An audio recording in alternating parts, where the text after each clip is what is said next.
Hi, thanks for joining me. Today I'm going to show you a technique involving shiny photo paper. We're actually going to use the back side, and I have Kirkland brand, which you just saw there. To adhere the paper to my Lazy Susan, I'm going to use these wonderful little sheets by Sizzix. They're a sticky grid sheet. They're sticky on both sides, and just like a post-it note. But sticky both sides. So what I'm showing you is that I'm using the matte side, not the shiny side of the photo paper.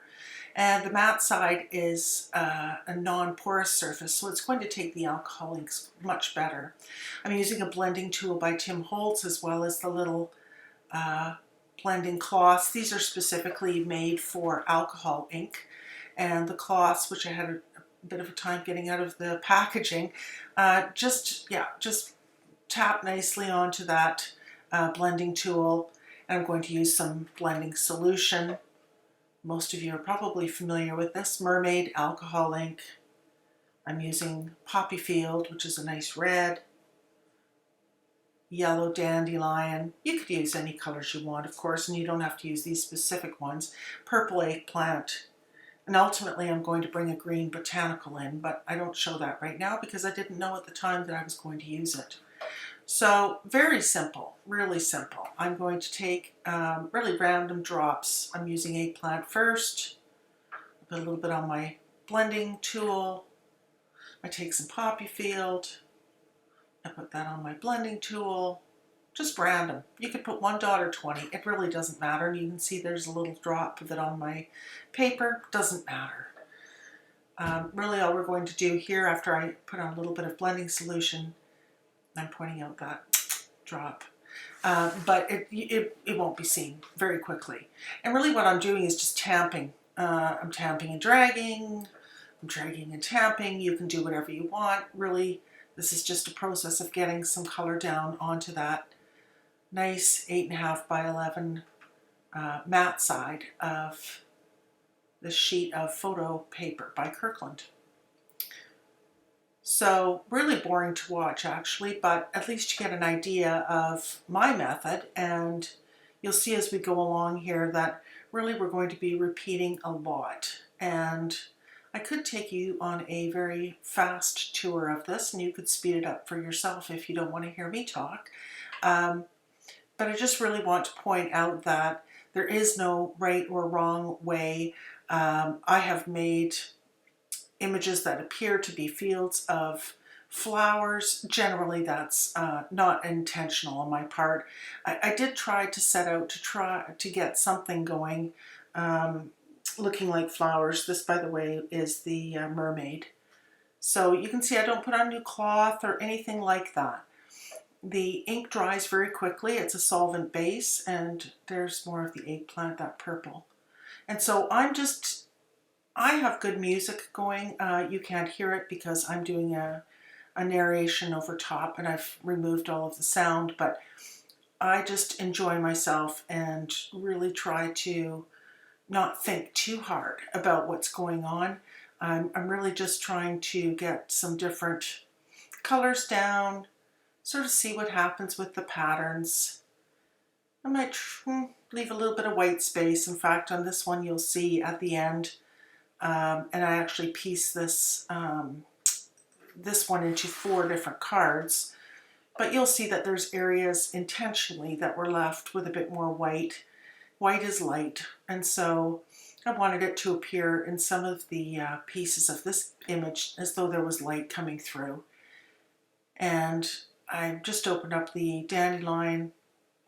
It is a good idea if you get in the habit of putting your lids back on your alcohol inks. They can actually last, and that's botanical, that's the green. They can last quite a while with the lids open. I just get in the habit of closing them.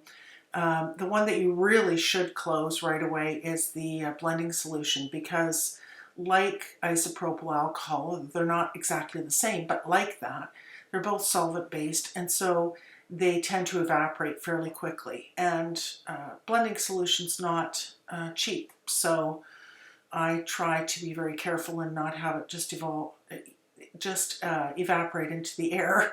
I try to keep the lid on when I'm not using it. So I'm just moving that Lazy Susan around. Again, I've added the yellow and green now, so you can see that because this alcohol ink dries so quickly, the colors that I've already put down are pretty much staying intact. There's going to be some blending of color, there's no doubt about that.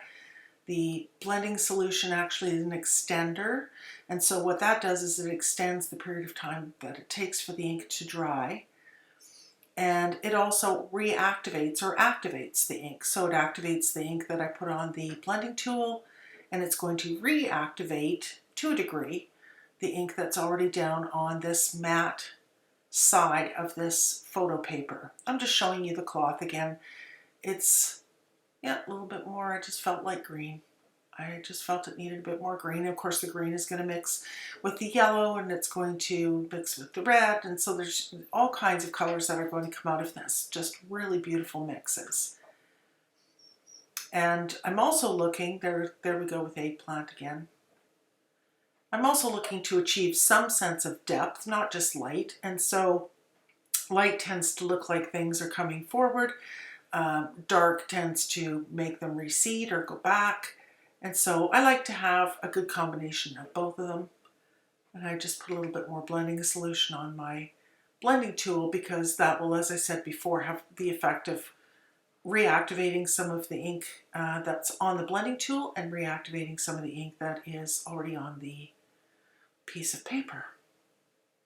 So really, this doesn't take very long. The big question is always, do you put on more and when do you stop? I've never been able to answer that question. It is completely an individual thing. There is no right or wrong answer.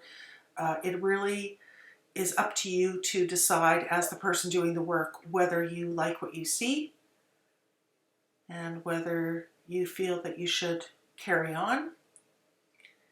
And if you don't feel like you're getting the results that you're looking for, sometimes it's worth just spinning it around and looking at it, which is what I'm doing here. And sometimes I take a picture of it and look at it from various different angles as well. Sometimes I just walk away and come back the next day. Now what I'm doing, even though these inks dry very quickly, is I've just taken a craft dryer, which is really just a little portable hair dryer, and just giving it a quick once over just to make sure that those inks are in fact dry. Because they're a little bit shiny when they dry in some areas, and so it's hard to tell sometimes if they've actually fully dried. And as you can see, I've only been putting on several drops at a time, so we're not talking about a lot of liquid here. And the alcohol ink evaporates quickly, as does that blending solution. So in fact, I can tell just by looking at this that the brush, the blending tool rather, is sticking a bit, and that's not a bad thing. It just means that it is, again, reactivating some of the ink that's already gone down onto the page. And so when I pull the tool back up after I press it down on the page, it's having the effect of pulling some of the ink up with it. Again, not a bad thing. The other neat thing about this tool, as you can see, is these dots are forming, and that's just a natural progression with this tool. Although, of course, if I streak the tool, if I pushed it or pulled it across the page, it's going to look a lot different. But if I dabble it this way, I'm getting the effect of these dots. So here are a couple of the cards. There's actually 4 cards that were made using this background. And the first one involves coffee, which is one of my favorite things. I'm not going to walk you through all of them. But the second one includes some butterflies, and it's really an inspirational card. There's a Hello Spring card and a thank you card.